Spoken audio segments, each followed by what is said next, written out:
राष्ट्रवादी काँग्रेस पक्षाची महानगराची कार्यकारिणी जिल्हाध्यक्ष ओमप्रकाशजी पोकर्णा यांनी जाहीर केलेली आहे. त्या कार्यकारिणीमध्ये सर्व समाजाला स्थान देण्याचा प्रयत्न त्यांनी या ठिकाणी केलेला आहे आणि सर्व टीम मिळून राष्ट्रवादी काँग्रेस कशी वाढेल या संदर्भातला निश्चित प्रयत्न त्यांच्या नेतृत्वामध्ये होईल. आगामी महापालिकेच्या निवडणुकीत काय राष्ट्रवादी काँग्रेसची तयारी पूर्णपणानं आहे.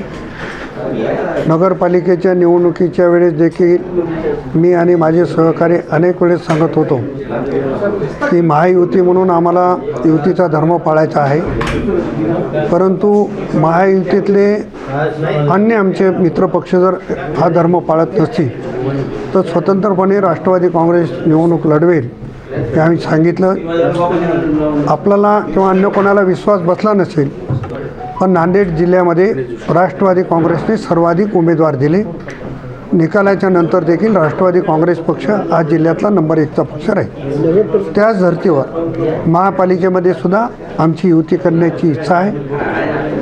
आमच्या पक्षश्रेष्ठीने तसे आदेश दिलेले आहेत, पण स्थानिक पातळीवर जर ह्या घडामोडी झाल्या नाही तर राष्ट्रवादी काँग्रेस स्वतंत्रपणे निवडणूक लढवायला तयार आहे. मित्रपक्षाचे काही पदाधिकारी तुमच्या पक्षप्रवेश करण्याचे संकेत देत आहेत.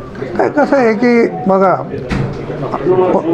पक्षाचे कार्यकर्ते एखाद्या पक्षात काही कारणास्तव दुखावला गेला तर त्याच्यासमोर तो पर्याय असतो.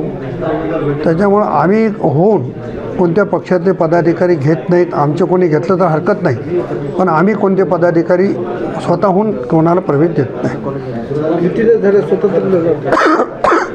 युती झाली नाही तर राष्ट्रवादी काँग्रेस स्वतंत्र लढायला तयार आहे. तशा मुलाखती जिल्हा कार्यालयामध्ये सुरू आहेत आणि मोठ्या प्रमाणामध्ये प्रतिसाद आहे.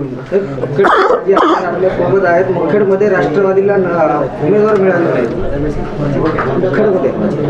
थांब ना थोडं. राष्ट्रवादीला उमेदवार मिळाले नाही. मुखेडमध्ये राष्ट्रवादीला उमेदवार मिळाले नाही असं झालं नाही.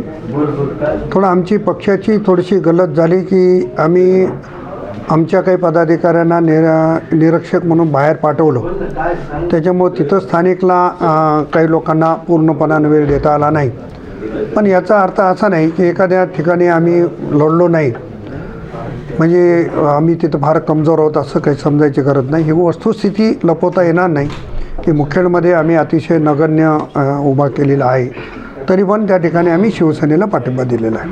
जिल्ह्यात बिबट्याचा प्रादुर्भाव मोठा वाढलेला आहे. जिल्ह्यामध्ये बिबट्याचा प्रादुर्भाव वाढला ही गोष्ट खरी आहे. या संदर्भानं मी देखील लक्षवेधी मांडलेली होती, परंतु सभागृहातल्या बहुतांशी सदस्यांची भूमिका मोकाट कुत्रे आणि बिबट्या याच्यावरच असल्यामुळं माननीय मंत्री महोदयांनी त्याच्यामध्ये हस्तक्षेप करून प्रत्येक विभागाची बैठक घेऊन ज्यांच्या लक्षवेधी आल्या त्या लक्षवेधीवर चर्चा करणे आणि अध्यक्षाच्या संमतीने विधानसभेचंच कामकाज आहे असं गृहीत धरणे या संदर्भातली सूचना दिली.